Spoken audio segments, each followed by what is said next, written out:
안녕하세요. 문근사입니다. 오늘은 1700년대 말의 문신으로 조선시대 정조임금 당시의 실학자인 유덕공의 발해고를 저본으로 하여서 고구려를 계승한 나라인 발해에 대해서 이야기해 보도록 하겠습니다. 현재로서는 우리나라에서 제일 오래된 역사 기록들인 삼국사기나 삼국유사에는 발해에 대한 별도의 장이 없습니다.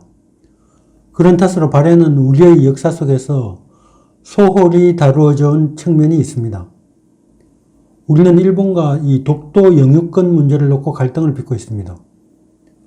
물론 독도가 우리의 영토라는 역사 기록들은 차고도 넘칩니다. 그럼에도 불구하고 일본은 자체 생산한 몇몇 기록들을 근거로 삼아서 독도가 자기들의 땅이라고 덤벼들고 있는 실정입니다. 그런데 이 발해를 어떻게 인식하느냐 하는 것은 독도와는 차원이 다른 문제입니다. 아시다시피 중국은 동북공정을 통해서 고구려의 역사를 자신들의 역사 속으로 편입시키려는 억지를 부리고 있습니다. 고구려가 자신들에게 속했던 소수민족이 세운 지방정권이라는 논리입니다. 고구려의 역사는 우리도 연구가 많이 되어 있고 우리에게 속한 문헌정보도 많기 때문에 중국의 동북공정에 적절히 대응할 수 있습니다. 그런데 발해는 말갈인들이 세운 국가라는 것이 중국의 주장입니다. 안타깝게도 우리의 삼국사기나 삼국유사는 편찬 당시에 중국의 사서들을 주로 참고한 관계로 발해가 말갈의 나라라는 기술이 대부분입니다. 이 발해에 대한 많은 문헌 기록들은 중국과 일본의 사서에 많이 나타납니다. 그러면 발해에 대한 우리의 인식은 어땠을까요? 지금은 많은 부분이 달라져 가고 있지만 우리나라 즉 남한에서는 신라가 삼국을 통일했다고 보아서 고구려 백제 신라를 우리의 역사로 보고 발해를 소홀히 한 면이 있습니다. 신라가 삼국 통일을 완성했다는 논리입니다. 북한은 신라가 삼국을 통일했다는 우리의 입장과는 다르게 고려가 최종 통일을 이루었다는 견해를 가지고 있습니다.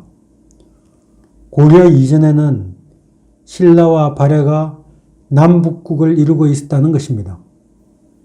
이후 신라는 고려에 자진해서 나라를 바쳤고 발해는 망하면서 발해의 마지막 왕이었던 대인선의 세자 대광현이 수만 명의 유민을 이끌고 고려로 들어온 것으로 통일이 완성되었다는 것입니다. 그런데 이 발해고의 제자인 유덕공의 생각은 다릅니다. 유덕공은 부여시의 백제가 망하고 고시의 고구려가 망하자 김씨는 남쪽을 차지했고 대씨는 그 북쪽을 차지하고서 이름을 발해라고 했는데 이것이 남북국이다. 그러니 마땅히 남북국사가 있어야 하는데 고려가 이를 쓰지 않았으니 잘못이다 라고 하였습니다. 또 발해사를 짓지 않아서 여진과 거란을 꾸짖고 혼낼 근거가 없었다. 즉 유덕공이 발해고를 지을 당시는 청나라 때로 청나라는 만주족이 세운 나라이고 만주족은 여진족의 후예입니다. 또 토문 이북지방과 압록강 이서지방, 즉 지금의 만주 땅을 차지하지 못해서 고려가 약소국이 된 것은 발해의 땅을 갖지 못한 탓이다 라고 유덕공은 최초로 신라 발해 양국의 남북국론을 주장한 사람입니다.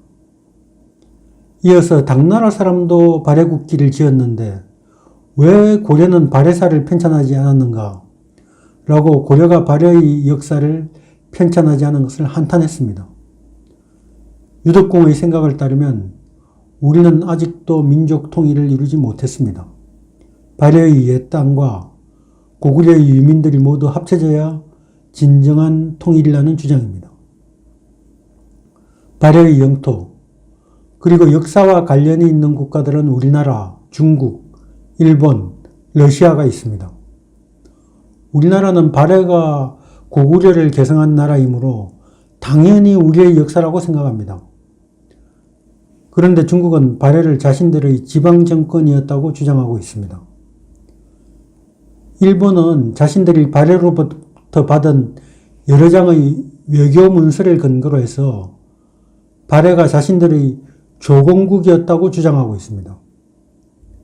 러시아는 발해를 자신들의 역사라고 주장하고 있지는 않지만 말갈족의 역사라고 부릅니다. 러시아는 현재 발해의 영토 일부를 자신들의 영토 속에 가지고 있습니다. 이 문제가 매우 중요한 이유는 발해의 영토가 대단히 광대했기 때문입니다. 우리나라 역사에서 발해만큼 광대한 영토를 가졌던 나라가 없었습니다. 발해는 고구려를 계승했으면서도 고구려보다 더 넓은 영토를 가지고 있었습니다. 중국은 발해의 영토 중에서 이 제정 러시아 당시에 러시아에 빼앗긴 우스리강 너머 동쪽과 흑룡강 너머 북쪽의 땅도 자신들의 땅이라고 주장하고 있습니다.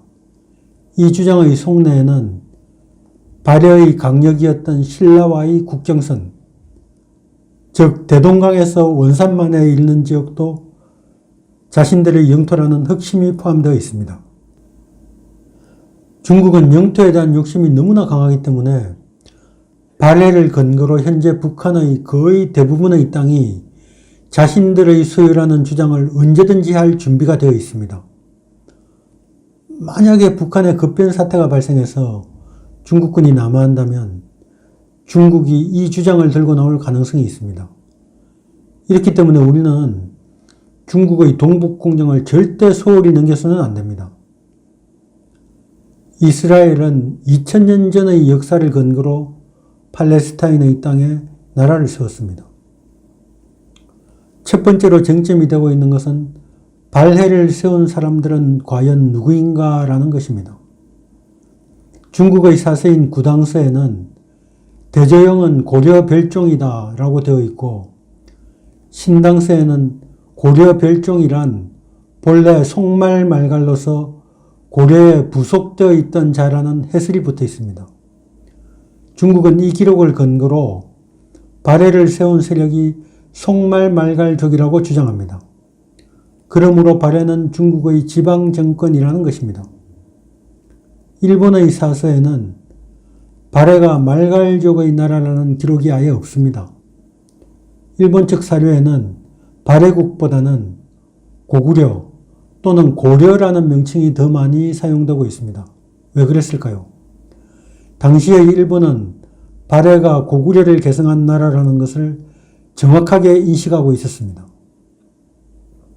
발해의 무왕이 일본에 보낸 외교 문서에는 고구려의 옛 거처를 회복하고 부여의 풍속을 지키고 있다는 기록이 있습니다.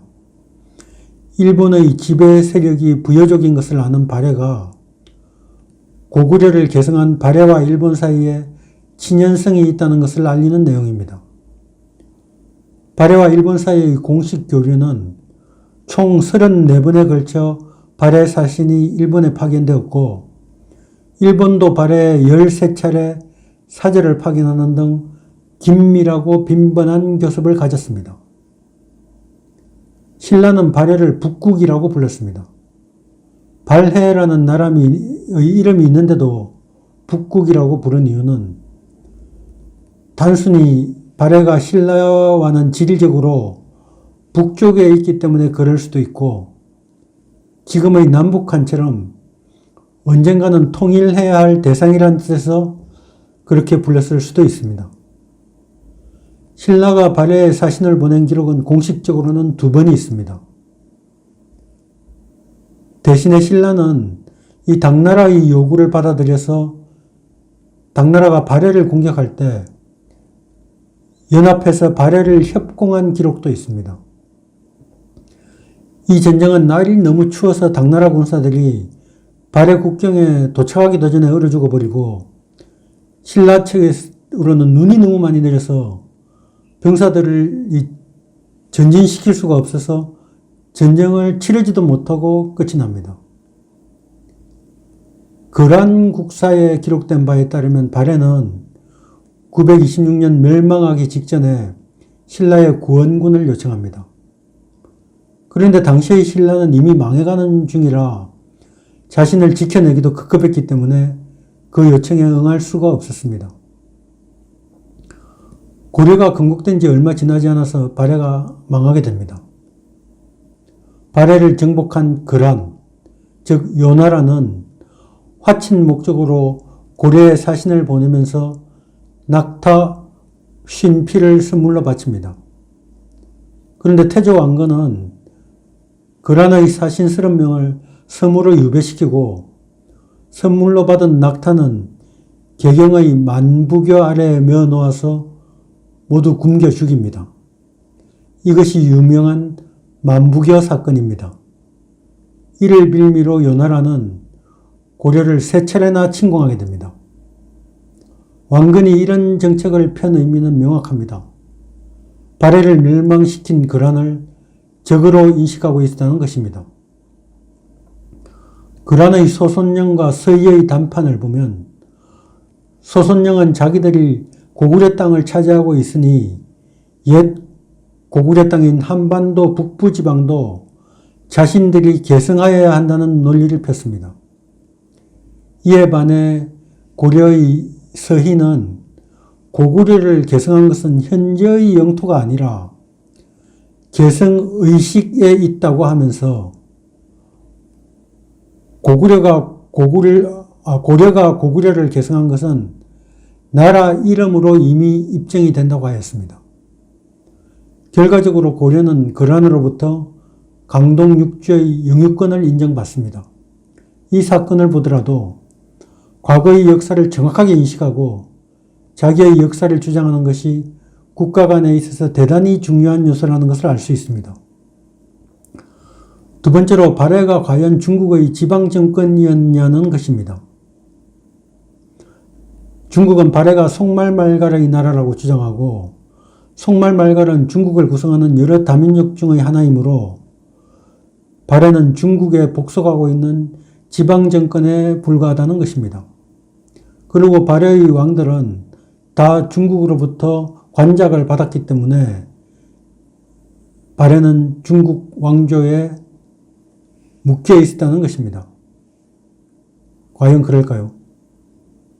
발해는 698년부터 926년까지 약 228년 동안 한반도 동북부와 만주 지역에서 15대에 걸쳐 왕통을 이어온 나라입니다. 발해는 모든 왕이 고유의 연호를 사용했습니다. 고구려의 광개토 대왕이 영락이라는 연호를 사용했지만 고구려에서도 독자적인 연호를 사용한 왕은 일부에 불과합니다. 우리 민족이 세운 나라 중에 고유의 연호를 전 왕대에 걸쳐서 사용한 나라는 발해가 유일합니다. 또 발해 제3대 문왕의 딸들인 정혜공주와 정효공주의 묘지석을 보면 문왕은 황상이라고 기록되어 있습니다. 발해는 당시에 황제국을 표방하고 있었던 것입니다. 그렇기에 독자적인 연호를 사용한 것입니다. 또 신라와 발해는 당나라에 유학생을 보내고 당나라의 과거 시험에도 응시하게 했습니다. 당나라는 외국의 유학생들을 대상으로 빈공과라는 명칭의 과거 시험을 실시하였습니다. 신라 말의 유명한 학자 최치원도 이 빈공과에 합격한 관리입니다. 이 당나라가 발해와 신라의 유학생들로 하여금 빈공과에 응시하게 한 것은 당나라가 볼 때 이 발해와 신라가 외국이었고 이 외국에서 온 유학생들이었다는 것입니다. 즉 발해는 당나라에게 외국이지 이 당시에는 지방정권으로 인식되지 않았다는 뜻입니다. 세 번째, 발해의 국가 명칭이 진국인가 아니면 발해국인가입니다. 이 국가 명칭을 살펴보려면 발해의 건국 과정을 알아야 합니다. 고구려가 망한 후 당나라는 고구려의 유민들을 영주 지방으로 이주시킵니다. 이 영주 지방에는 원주민인 거란족을 비롯하여서 새로 이주해온 고구려 유민, 말갈족 등 여러 종족이 섞여 살고 있었습니다. 696년 거란의 추장 이진충이 당나라에 대항하여서 대규모 반란을 일으킵니다. 이 반란은 수적으로 우세한 거란족이 주도했습니다. 이 전쟁에 참전한 고구려 유민들은 걸걸중상과 그의 아들 대조영이 지휘했고 말갈족은 걸사비우가 이끌었습니다.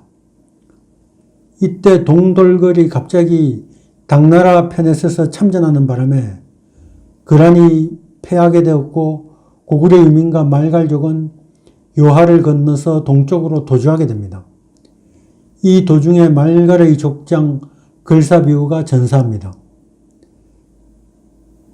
대조영의 이 고구려 유민들은 패전한 말갈군을 흡수하여서 천문령 전투에서 당나라 군대를 완전히 섬멸합니다.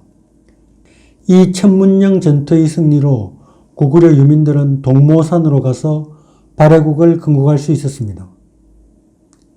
이 진이라는 나라 이름이 초창기에 잠시 나타난 것은 발해 건국 전에 당나라의 척천무우가 대조영의 아버지 걸걸중상을 진국공으로 봉했고 말갈의 추장인 걸사비우를 허국공으로 봉한 것 때문입니다. 흔히 발해라는 이름이 중국이 봉작을 내려주면서 준 국명이라고 하는데 그렇지 않습니다. 구당서나 신당서보다 훨씬 앞선 기록인 신라고기에 대조영이 발해를 세웠다라고 하여 발해라는 이름이 등장합니다. 물론 신라고기는 지금은 전하지 않지만 신라고기 속의 기록은 삼국사기와 삼국유사 속에 그 인용한 내용이 들어있습니다. 그리고 황제국을 표방한 발해가 당나라가 내려준 이름을 자신들의 국호로 사용한다는 것은 상식적으로 생각해도 말이 되지를 않습니다. 발해는 자신들이 보낸 외교문서에 자신들의 국명을 발해국이라고 정확하게 기록하고 있습니다. 고구려 유민들과 함께 발해를 건국한 말갈족은 원래 만주에 살던 종족으로 주나라 때는 숙신, 한나라 때는 음루라고 불렸습니다. 발해 시기에는 말갈로, 금나라를 세운 후로는 여진족이라고 불리게 되었고 청나라를 세운 후로는 만주족으로 불렸습니다. 현재는 만족이라고 불립니다. 송말 말갈은 지금의 송화강 주변에 살던 말갈족이었고 발해를 건국할 때 참여한 말갈족입니다. 가장 마지막까지 흩어지지 않고 남아있던 흑수 말갈은 흑룡강 주변에 살던 말갈족입니다. 금나라의 금사에는 우리 선조는 고려에 살던 신라인 한보라고 써있고 청나라 황제 건융저의 명을 받아서 펴낸 험정 만주원류고에 청나라 황족들은 신라에서 왔으며 성을 토대로 나라 이름을 정했다라고 밝히고 있습니다. 그렇다고 말갈족이 우리 민족이라는 뜻은 아닙니다. 금나라와 청나라의 지배층이 우리 민족이었을 수 있다는 것입니다. 단제 신채호는 압록 2서의 토지가 우리 민족의 것임을 모르고 압록 2서의 민족이 우리 민족과 같은 종족임을 몰라서 우리나라가 천하의 약국이 된 것은 모두 김부식이 삼국사기를 편찬하면서 발해사를 포함시키지 않은 것에서 유래한다고 김부식을 강하게 비난했습니다. 중국은 1980년대 이후 발해와 관련하여서 700여 편이 넘는 논문과 저술을 발표했습니다. 이것은 남북한과 일본, 러시아를 제치고 중국이 발해에 대한 논문의 최대 발표국이 되었다는 뜻입니다. 우리의 역사를 중국이 더 연구하는 셈입니다. 거기에는 분명 감추어진 의도가 있을 것입니다. 늦었지만 지금부터라도 역사학계에서는 우리의 역사에서 빼놓을 수 없는 발해에 대하여 연구를 거듭하고 그 연구 내용을 전 세계인 앞에 내놓을 수 있어야 합니다. 그런 노력을 소홀히 하다가는 극단적인 경우 중국의 의도에 말려 들어가서 우리의 영토를 상실하는 경우가 생길 수도 있다는 것을 잊지 말아야 합니다. 오늘은 발해가 고구려의 개성국인 이유와 발해라는 국호에 대해서 이야기해 보았습니다. 구독과 좋아요 부탁드리면서 이만 마치겠습니다. 감사합니다. 다음 시간에 뵙겠습니다.